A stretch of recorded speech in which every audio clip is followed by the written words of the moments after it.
Hello, I'm Brad McCormick, and this is my final for Educational Leadership, Race Class, Access Gender, Equity Assignments. First off, family status, expectation, and child achievement. The three articles that I focused on, and even one fourth in there, is the achievement gap, and whether that be with gender, whether that be with ethnic background, even financial well-being, the poverty stage. Then also want to deal with how kids are living in poverty and how they can meet the Common Core standards.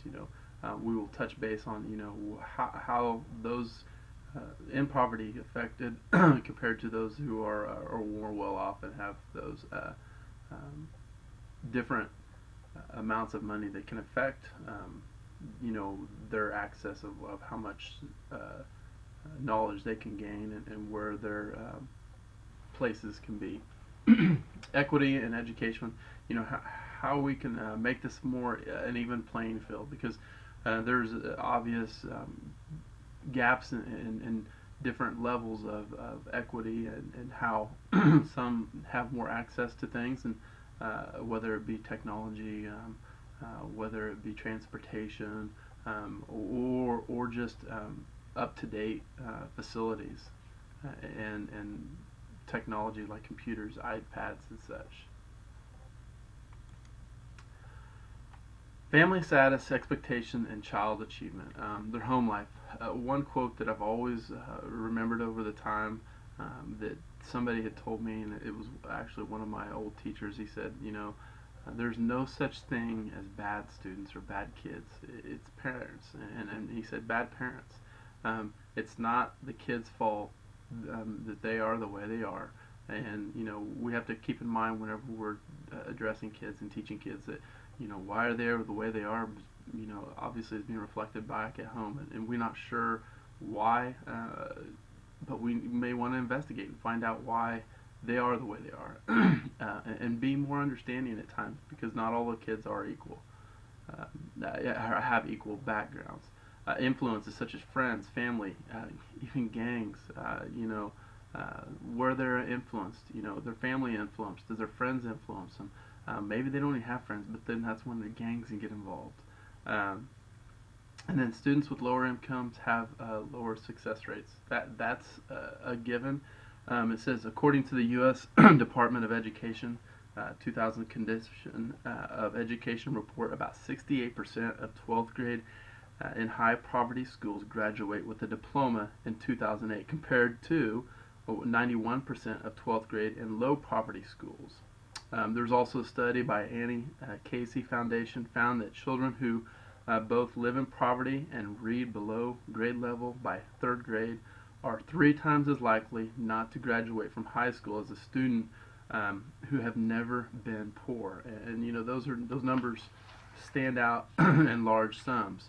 What do we do? A lot of reform recommendations have been included, and states are starting to hopefully recognize whether or not the money is there right now, but they're trying to at least recognize it, whether it be politically for their gains or not. But reducing class sizes is huge.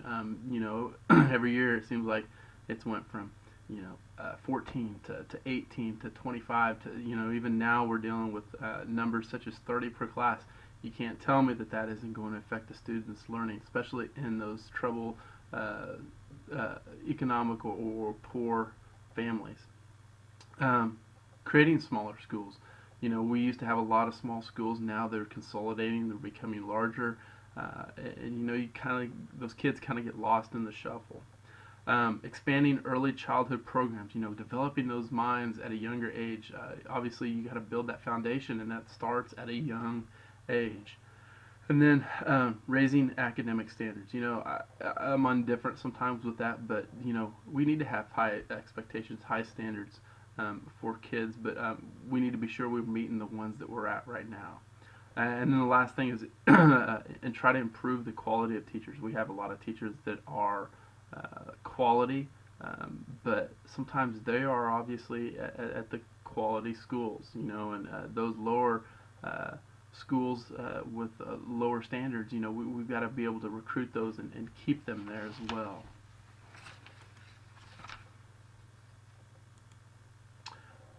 Access, technological advances or advantages, that's a given. Students in districts who have a lot of technology at their fingertips, are obviously able to access better means of education, even books now. We need to be critical thinkers, reasoning, using evidence to defend arguments, and a lot of times we can do that just with technology, like iPads and such. I'm to the point now where my kids, if they have to use their iPhones or droids in class, I will let them as long as they've given permission. Um, the next thing is location. Where the location of the schools are. Suburbs, rural, inner city. That affects these schools. Next thing here is access to funds. Our state here in Kansas is always seems like it's really been focused. All the kids know nowadays is budget cut, budget cut, budget cut. How are we going to use those funds with family and schools?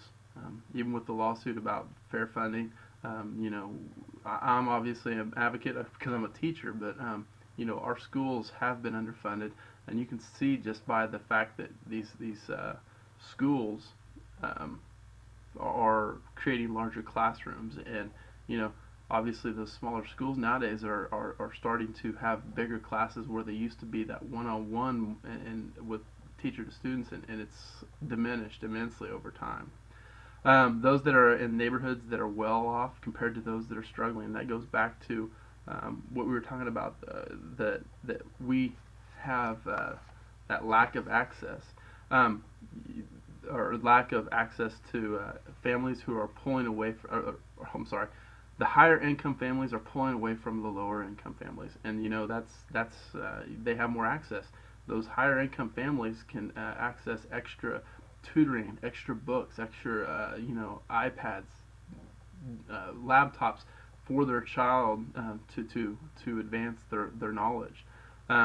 Another study showed that mothers with college degrees spend 4.5 more hours a week engaging with their children compared to lower income families whose mothers, who have jobs, second jobs, and it goes to the point where at home I'm able to remind my kids to do their homework, as opposed to some who are not at home. And the kids are fending for themselves, let alone, to find food, let alone just to get their studies done. So that goes back to, what are we going to do?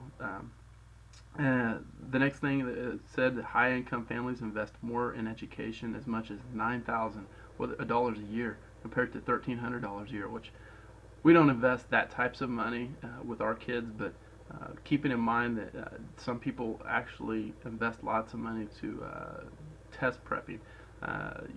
There's so many things. It's a multi-million-dollar industry nowadays because of kids getting into college. It's expensive to be in college, so we want to spend that money to try to get scholarships and to help pay for those schools.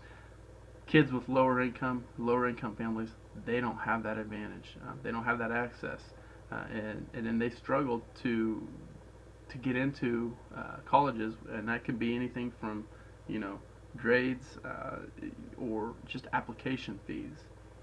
The next thing is language barriers. A lot of times in school we have language barriers that keep kids from understanding teachers, as well as understanding each other. And I taught in my school in Emporia, when I was preparing to teach, student teaching, and we were in 95% of them were Hispanic, and it was tough for me to communicate with them, let alone the other 50 teachers that were in the building trying to communicate who may not have English as a second language. And I know nowadays, that goes to now what do we do? They are promoting teachers to get that ESL endorsement. That way they can have more kids in class that if they have trouble understanding, the teachers can understand them and help close that gap. So promoting teachers to get that degree, and as well as being certified helps. What else do we do? We need to get good teachers, state money, smaller schools, help as well. Remind students that you can go to college. We need to also um, remind them constantly, hey, everybody has a chance. Simplify financial aid and financial aid applications. Those things are long. People don't understand what they are. Um, Providing help for people of lower incomes to help fill those out so they can get the money that they need to go to college. And then, like I said, waiving that application fee. There's as much as $100 to apply to go to colleges.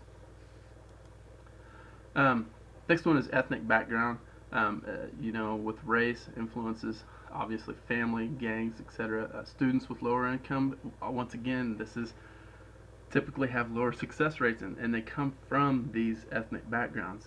For example, it says in California, black students are 6 times more likely than white students to attend one of the bottom third of the schools in the state. And Latino and poor students are nearly 4 times as likely as white students to attend in the worst performing third of the schools in the state of California. So that right there, their evidence, and that's through their studies have shown that how much race as well as their lower income affects their education.